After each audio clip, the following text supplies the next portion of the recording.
speaking about. Um, Now, one of the things I would like to say right in the beginning is I'm not getting into this definition of what are values and virtues and morality, etc. So I'm skirting this completely.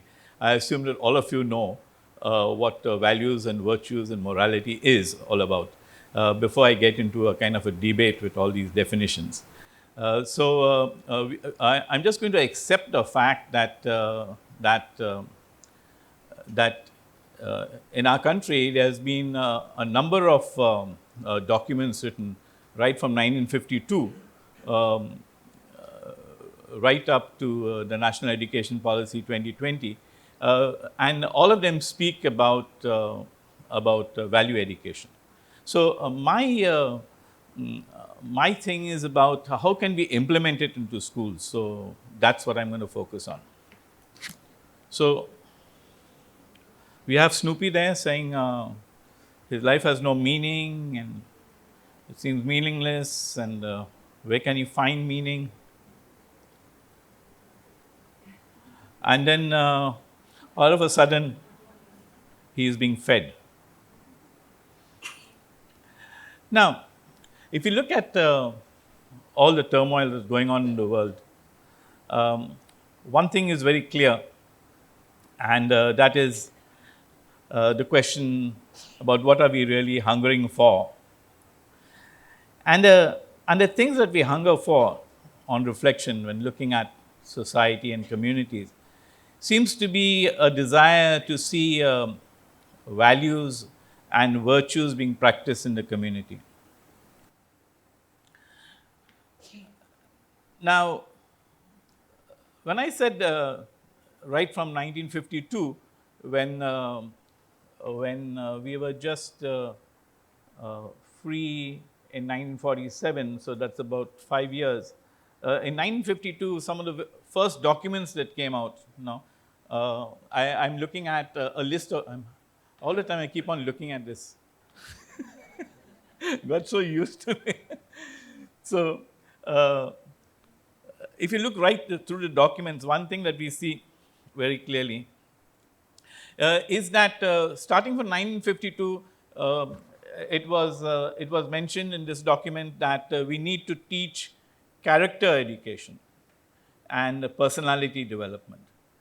And one of the terms that were used over here was moral education. And if you go down through the years, up to 1999, so I would say 98. So how many years is that? 53 to 98. It's about 43, 45 years. All of a sudden, this definition of teaching moral education, teaching morals, etc., changed, and in 1997 it became value education. So, and one of the things that also came into play was that public schools retreated from their once central role of being moral and character educators. And it was said in a very interesting paper written by Mr. Singh in 2012, in which he said that there are three powerful forces that weaken the school's character in its educational efforts. One was personalism, pluralism, and secularization. And what happened over here was that this fueled a debate whether we should be actually teaching moral education. As they said, that was the falls in the realm of the church and things like that. And so value education was the term that was used. But in all these documents, there are two things that happen. The first thing is that that they say that value education should be imparted by conducting workshops. So I call these standalone approaches to teaching values, and sometimes they always spoke about integration, but it was always this standalone kind of things. So what happens was that you had special classes that were dedicated to value education. Uh, and there are some schools who also said that in case there's too much of a problem with, let us say, sensitivity, a lack of sensitivity between students in the classroom, then we would have a special session in which we will discuss this. So once again, it was not being integrated in the schools. However, if you look at the preface of this document that was written in 2012, very recently, in the preface is mentioned over there, it's not possible to impart value education separately from the processes and orientations of other parts of the school system. The more integrated it is with the educational process as a whole, the better will be the outcomes in respect of imbibing values. But though they mention this, in the document, there's hardly a reference to integrating values, except for some theories and strategies they suggested, one of them being cooperative learning. But how to conduct it has not been mentioned. So I thought that I would fill in that lacuna by looking at how we can use cooperative learning in order to communicate values. Because there are many teachers over here that I did a cooperative learning workshop with last year. So they have pretty good ideas about how it can be done in the classroom. So what we are doing over here, my contention is that we are not going to look at it separately. We are going to teach content the way you're teaching content using cooperative learning. However, we are going to also look at this angle of values.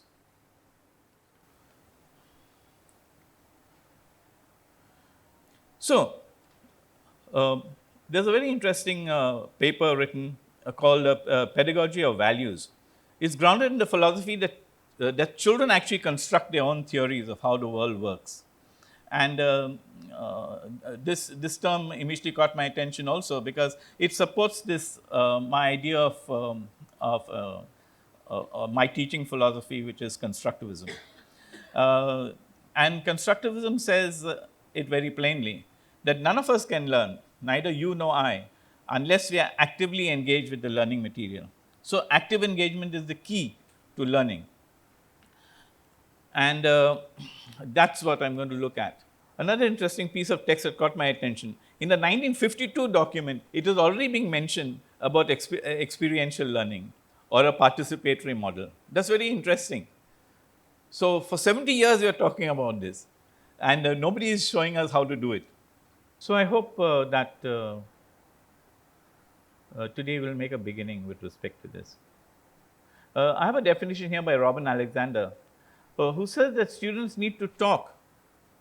They need to experience a rich diet of spoken language in order to think and learn. And he says that talk is arguably the true foundation of learning. So that, of course, brings us to interactions as a foundation for learning. There's another quote here by Chickening and Gamson. And he says, learning is not a spectator sport. What is a spectator sport? Spectator sport? Name me a spectator sport. I mean, we've just seen football games on TV, haven't we? And the IPL. So these are spectator sports. What do? We don't participate. We sit with perhaps a can of popcorn and Coke and watch. Okay, so it says we must talk, we must write about it, we must relate it to past experiences, we must apply it so that it becomes a part of ourselves. All right, so some working definitions about social constructivism. In the preamble of the NCERT textbooks, we see this term social constructivism. So, by constructivism, we mean that we cannot take in information passively, but we need to be actively engaged with the material.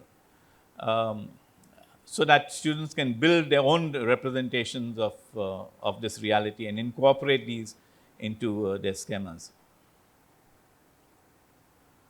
And social constructivism means this constructivism, this construction of knowledge for themselves happens through interactions with their peers.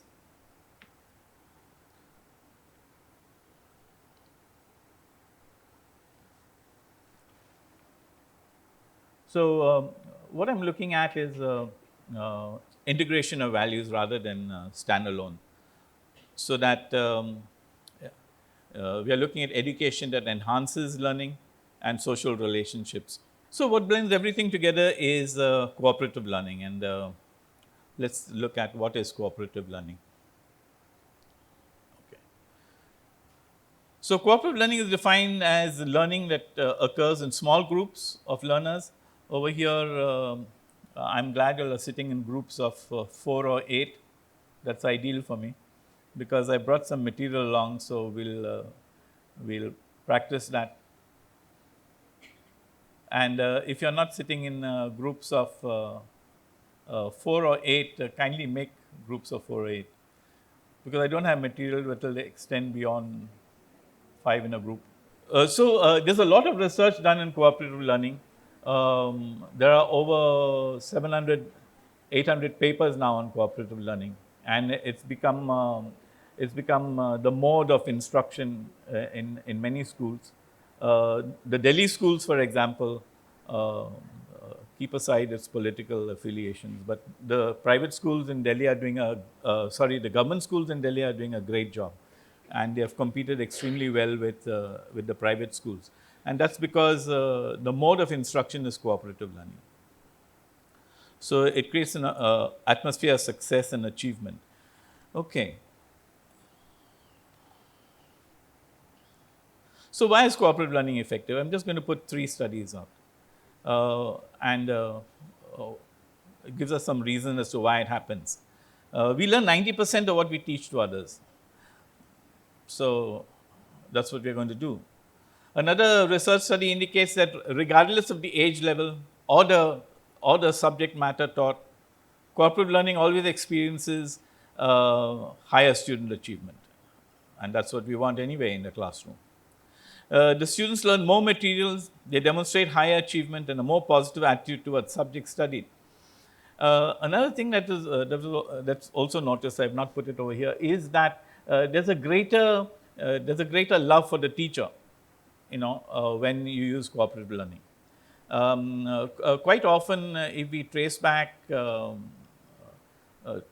and try to determine the reasons why we dislike particular subjects. Some of us dislike mathematics, or we dislike science. We can always trace it to a teacher whom we did not like. I mean, this is not just my observation. There are research studies supporting that. So they improve children's time on task, so students concentrate more on what they are supposed to do. A kind of intrinsic motivation is built in them, and there's well-being that is created as students work with each other. All right. It was interesting that some of the previous speakers in the symposium also spoke about it. You had Miss Joy Townsend, who spoke about who used this structure, in which she said, first of all, think for yourselves, and then pair up with a partner, and then get into groups of 4. That means 2 pairs join together and then join another table. Well, in cooperative learning, that is Kagan cooperative learning, he calls this snowball. So 1, 2, 4, 8. Then you have Mr. Joss, who also spoke about brain, neighbor, and I didn't get the third term. Book. Okay. So that's very similar to think, pair, share. And then he also spoke about 2 truths and 1 lie or 1 falsehood, and that is called guess the fib. So I spotted some of these structures that were being used, and I said that's interesting. So, but structures are used. I mean, they have been labeled differently by different people, but we get a general idea of what these structures are. So you have Dr. Spencer Kagan, who named the structures after himself.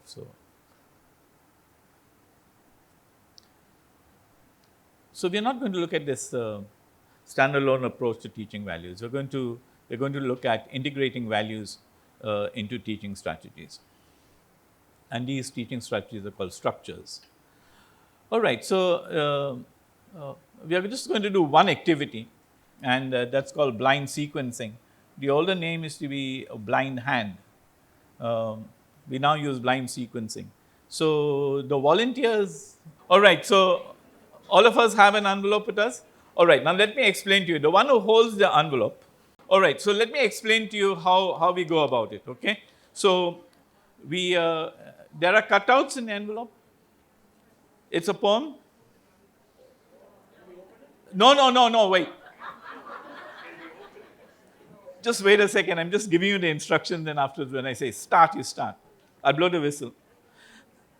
So what we do is you remove the cutouts and you shuffle them around. Okay, shuffle it. Just mix it up and down. All right, and then you distribute one to each. So there are 5, which means that one person is going to get 2 cutouts. That's fine. So once you shuffle it, distribute it, so each one will get at least 1. And what you need to do is you need to read it to the rest of your team members. All right, so if you're 4 or 5, then you'll read it to your team members. And it's a listening activity, so you don't show it around. When you play cards, you don't show your cards around. So you will listen to what the other person is saying, and you've got to identify the sequence of the verses, okay? Which is verse 1, which is 2, which is 3, which is 4, without looking at it. It's just speaking about it, listening to it, okay? That's one thing. Then, once you've identified which person has got the first card, you will place it face down on the table. So even you will not look at it. Nobody will look at it. I will come and check it out. Okay? So once you get all the 5 cards stacked one on top of the other, please call me. I'll check it out. Now, there's just one little thing to do. What I want you to do is, once this activity is going on, or while it's going on, ask yourself, what are the things that are going through your mind while you're doing it? No? What are the experiences you're getting while you're doing it? Because that's what they're going to also look at the end. Okay?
Okay. All right. Okay. Can you please put those cutouts in the envelopes? I want them back. Thank you.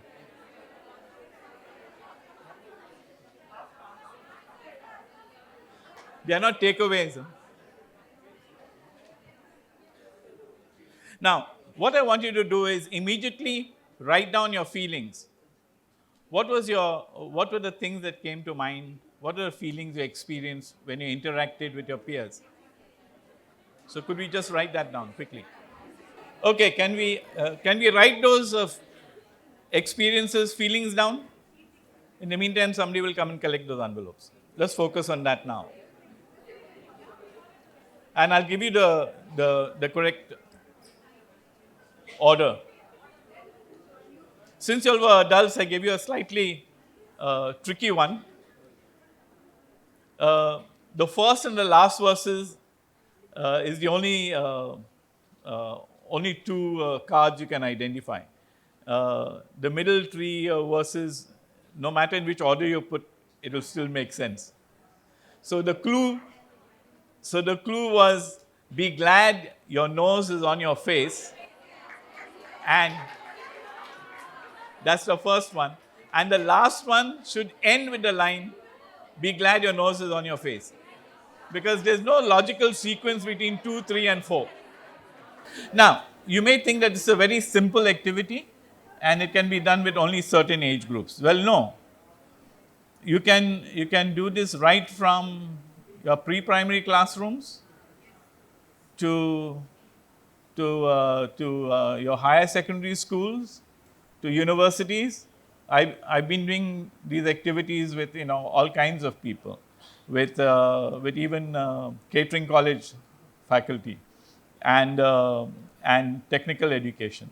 So it's just a question of how you organize the activity. Therefore, I was insisting that you do it right, so that in case you want to implement it in your classroom, you may do it correctly. Otherwise, students will not get the benefit of it. One of the things that I noticed, we had a lot of fun doing it, isn't it? Well, learning should be fun. If students are not enjoying their learning, then definitely, they are not assimilating anything. We are just talking of classrooms in which students need to feel safe. So this is one of those things. Sure. So can you share with me some of those experiences? Okay. So there was reading skills, there was listening skills, there was fun doing it. Okay. What else? What is some of the other feelings? That's right. All cooperated in order to solve a problem. What else? So cooperation, teamwork. Yeah, but what feelings? What are the feelings? Yeah. You're explaining a behavior. What did you feel? What? Sorry? You're trying to get it. Excited? Anxious? Confused? Okay. What else? Anybody here?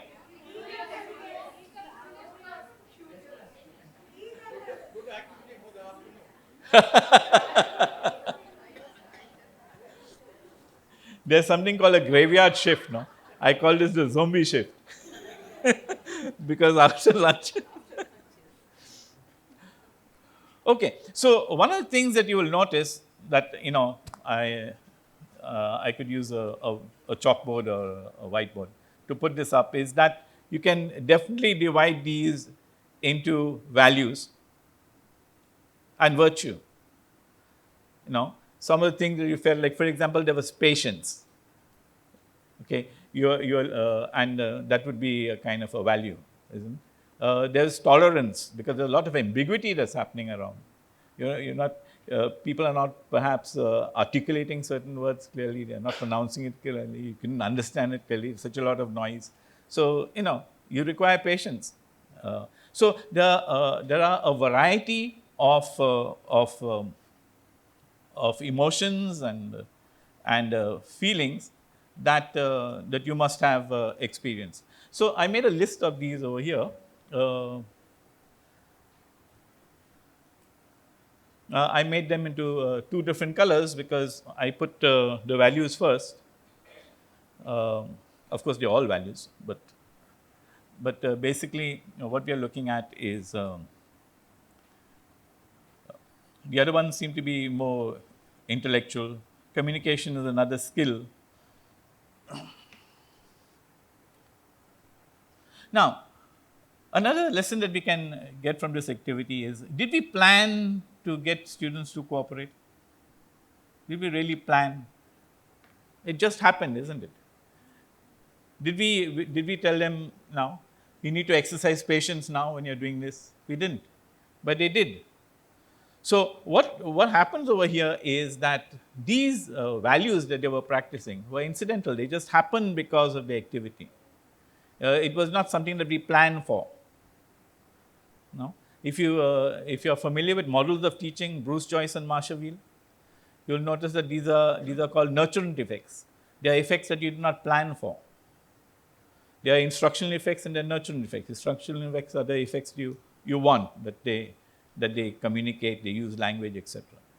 But the nurturant effects are these that you don't really plan for. They just happen, and that is what happens with every structure that you use in the classroom. These are called structures. Blind sequence is one structure. So what is a structure? A structure is simply a way of interaction among teachers, students, and the content. And mind you, I can use it to teach any kind of content. I'll give you some examples rather quickly.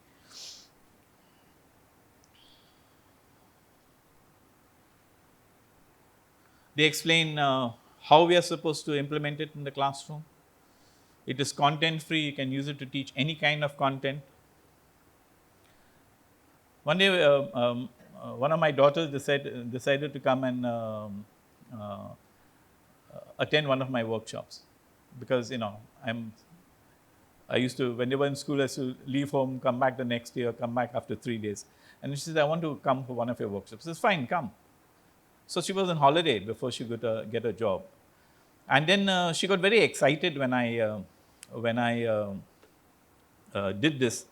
And she came running to me during the break and she said, every structure you used over here, we used in physiotherapy.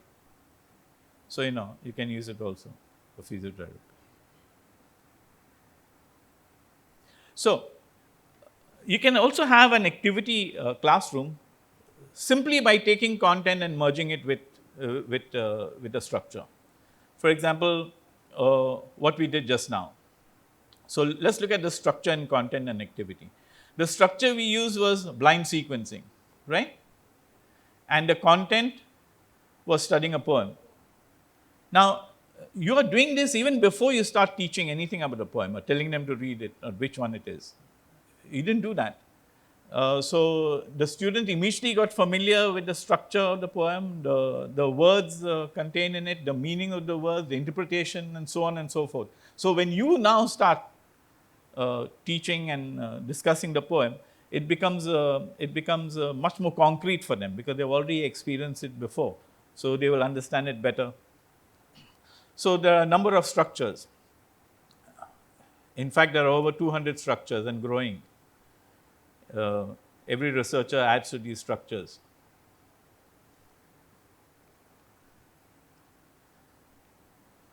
So, how are these structures designed? They are each designed to have a different educational objective. So, according to your objectives, you will, for example, we cannot use this blind sequencing in any kind of content you're teaching. Now, what I'm saying over here is, it doesn't mean that you will not lecture. You will. You have to lecture sometimes. You have to give instructions. You have to speak about your content, discuss content with students. But there are many times in which you can use a structure to do that. And we should not miss that opportunity. So there are different kinds of structures. You could put them under social skills. There's something called, I put them in different colors so you can distinguish one structure from the other. You have class building structures. Why class building structures? Because there are team building structures. Like what you did just now can be put under this category of team building. Because just because I put 4 people together doesn't mean they need to cooperate. I need to create the climate, the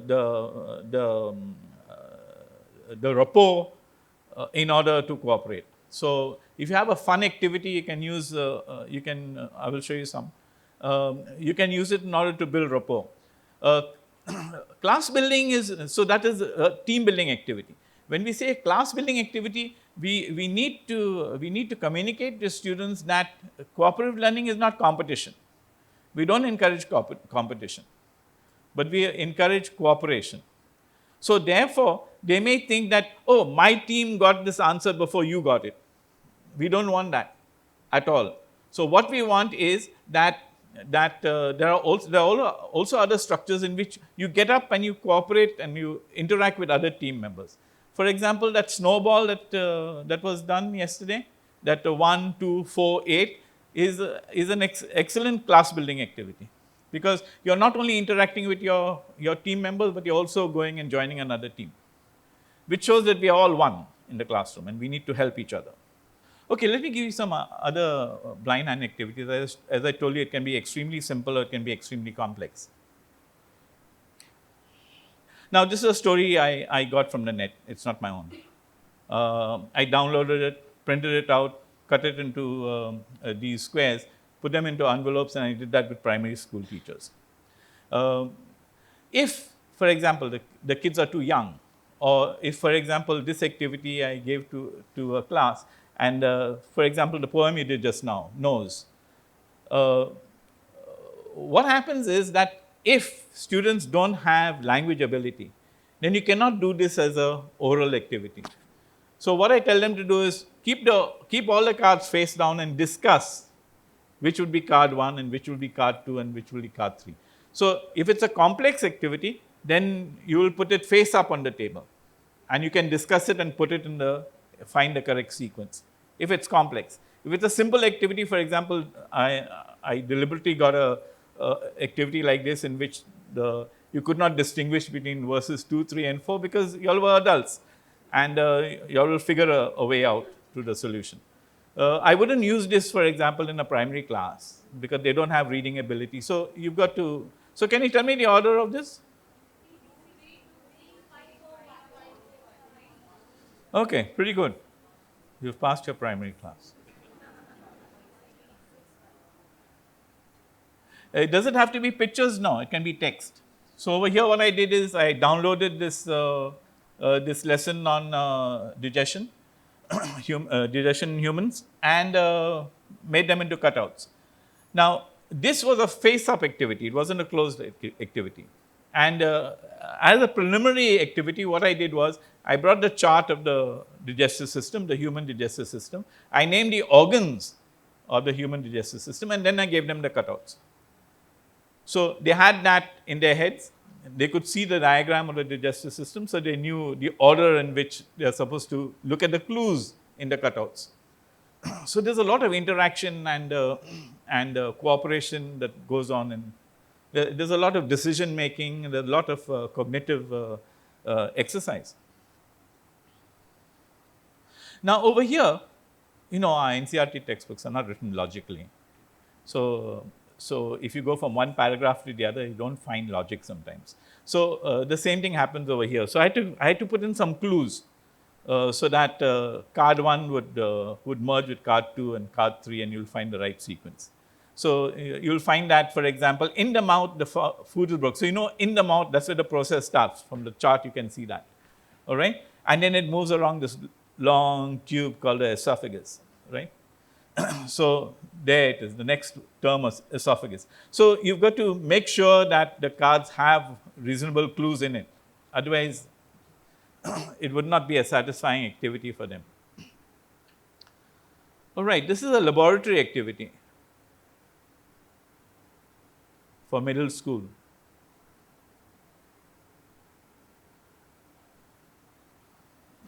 Once again, what I taught them was how to use a mirror, how to designate a mirror on a piece of paper, a straight line and oblique lines.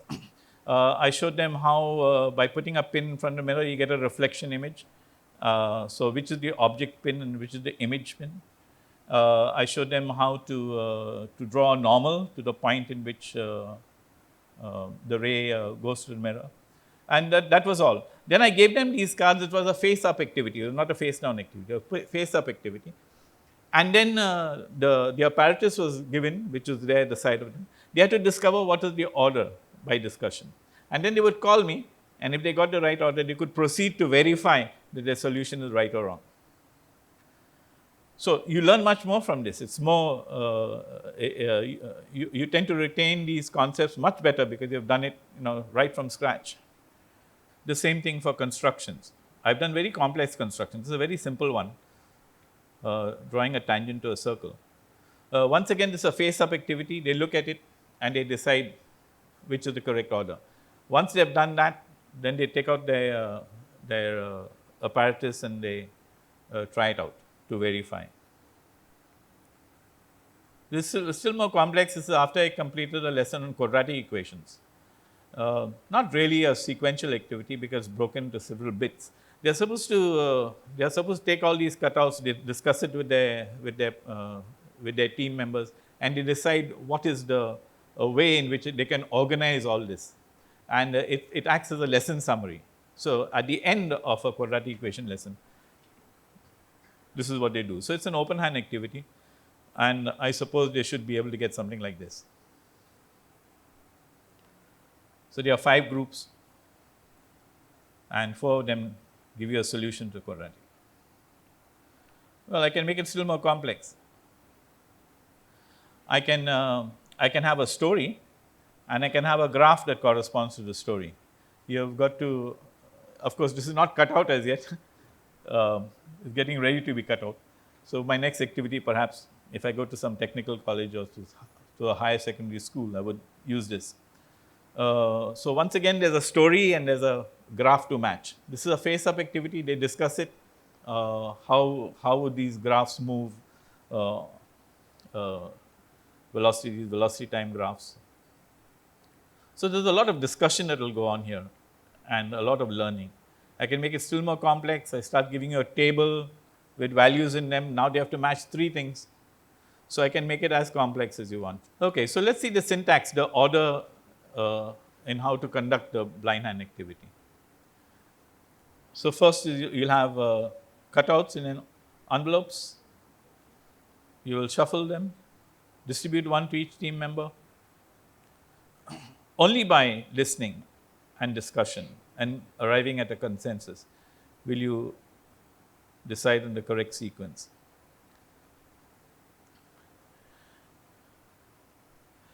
All right. Now, we'll go to another part of corporate learning, and that is roles. Okay, roles. Now, what happens is that all of you have been teaching long enough to realize that when you give students an activity, you'll notice that one group will a bit lethargic. They're moving slowly, they're not getting their bearings and things like that. Then what you do is you introduce what are called roles. Sorry. So you introduce what are called roles. Roles are tasks that you give to a particular student in the group to exercise. So if you find that groups are sluggish, then you may have a role that says motivator. So now students are not natural motivators, right? So thank you. Students are not natural motivators, so you need to teach them these skills. So we use what are known as gambits. Gambits are prompts that you put on cards. So let me show you. They look something like this. Let me see whether I have motivator. I don't have motivator. I have encourager, reflector, feeler, seeker, gatekeeper. All right, let's look at encourager. So suppose you need somebody to encourage in the team. So this fellow is called the encourager. But behind it are prompts to help him to use the right terms. Because, suppose, for example, you want to get a debate going on or a discussion going on in your group, and there's somebody who's talking too much. There's every likelihood that somebody on the team will say, shut up. Now, that's not the kind of behavior we would like to encourage. So, therefore, the gambit is the prompt. It tells you exactly what you're supposed to do. Or for example, if it's an encourager and you've not taught him the rules of how to be a good encourager, the fellow may say, go on, don't laze around, get up, or something like that, which could be rude. So it says, there are some prompts here. It says, come on, we can do it. Wow, that's great. We are doing well. So like that, there are, for example, reflector, the gambit is, how could we have done better? What can we learn from this experience? And so on. So these are different kinds of roles, and that you need to practice these roles with students, of course. All of a sudden, you cannot take out this and say, okay, use this. Definitely not. Each of these, there are about 10 of them, need to be practiced in the classroom. So everybody gets an opportunity to practice it. Use a simple activity and get them to practice roles. So roles are additional work that you give to students on your team. That's if you require it. If you require it. So in large classrooms, maybe you do.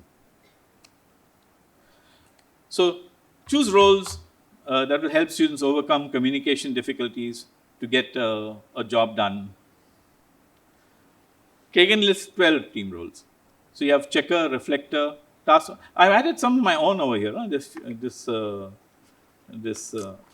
you can add your own if you feel it's appropriate. So since I was doing a group that were dealing with feelings, I had a feeler seeker. some of the prompts were, what did you feel as you shared your ideas with other team members? How do you feel working in groups? So you could develop these cards according to your needs. So there are 12 team roles: checker, who checks that everybody is doing their job correctly, reflector, and so on and so on. The quiet captain is a noise management captain. He makes sure that it doesn't get too loud. So what are gambits? They are written instructions. Another thing about gambits is that you don't need to write these yourself. You can negotiate gambits. For example, you can take something like let us say encourager. Okay, let's take encourager.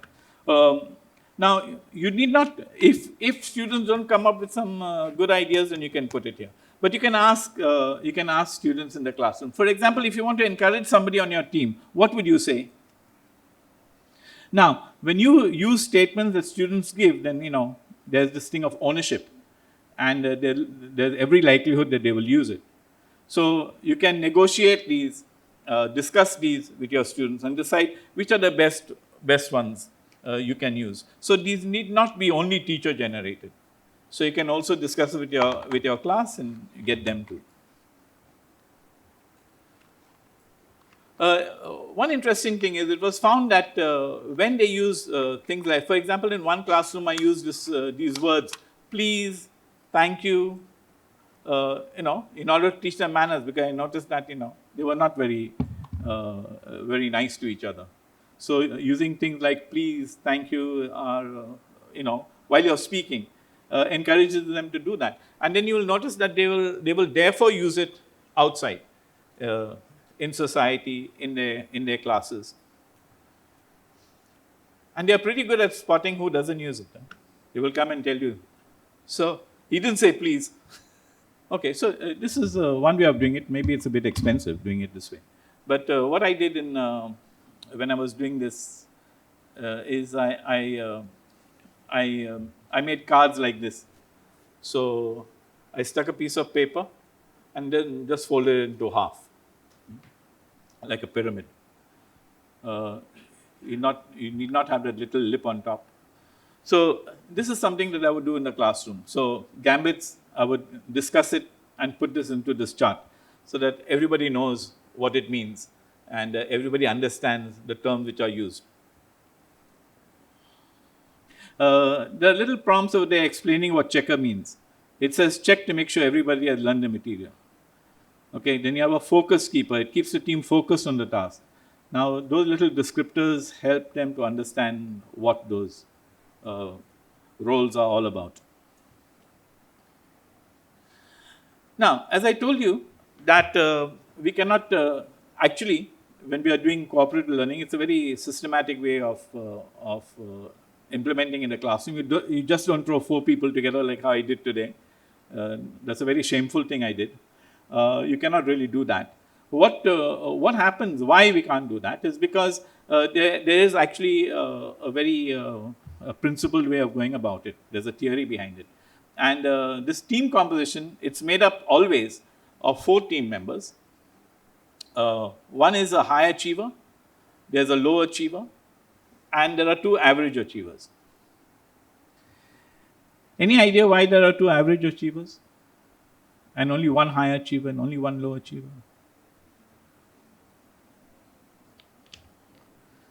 Well, that's because ability in a classroom is normally distributed, right? The normal probability curve will tell you that. It's normally distributed. Therefore, there are very few high achievers, very few low achievers. The maximum in your class will be the average achievers. So that's the reason why we have 1 high achiever on a team, 1 low achiever, and 2 average achievers. So let us say you have a class of time. Okay, great. So let's say you have a class of how many people do you have in the class? 40 people. I'm doing that because of the maths.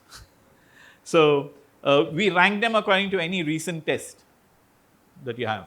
So you rank them from 1 to 40, right? So midway would be about 20. Agree? And mid of that would be about 10. And over here it will be 30. Yes? So these are all ranked 1 to 10. So then you have, as I said, one high achiever, one low achiever, and two average achievers. Is this focus there? Okay. So what happens is one high achiever, one low achiever, and say this is 20, 21, 19, and two average achievers. So let me take 20 and 21. Clear? What will be a team 2? To 39, 19, and 22. Team 3, and so on and so forth. So you'll always have this distribution. In one class, when I was conducting this, the very first time I just put the names out on the board, this girl came to me and she said, "Sir, please, I cannot be working on that team with her." I said, "Why can't you?" She said, "Because, I don't talk to her." Now, I said, "Look here, I've only put up the names of the teams. Tomorrow, the moment the class is over, you come to me and let me know whether you would like to carry on or you wouldn't." The reason also I did that is because I needed to know whether she was a high achiever, average achiever, or what. Because I cannot exchange her without maintaining the composition of the team. Luckily, she was an average achiever, so I could get a lot of average achievers to exchange her with. All right. So she came the next day and she told me, "Sir, please, I cannot." I said, "Fine, I'll change it tomorrow." And that's what I did. You cannot tell them, no. What do you mean you cannot get along with her? You have to get along with everybody. Can we get along with everybody? So you can't force that onto team members because then that team will not function properly. So we want the team to function properly. So they need to be happy with their team members. So either we counsel them or whatever. But We'll open up for one question. half a question. And then if we have further questions, we can write it down on our question cards. All right. Yos has a question. Yeah, thank you. I really loved your presentation. One question is about the roles. When you have groups of 4, that means every team member gets more roles. Is that correct? Or No. The roles are not used in every day. You use a role only when you require it. Okay. Only when you require it. So if you feel teams are sluggish, then what you need to do is you need to develop a role card, which you will use with the entire class and show them how it is. So you model the behavior, you model how these roles are to be played. You don't do it just like that. Okay. And what happens is that to the most you can put 2 role cards on the team. If you put too many, it could get a bit. It may interfere with the activity. So you will use a role card only when you require it. Okay. Thank you. Thank you, sir. Yeah. Thank you for participating.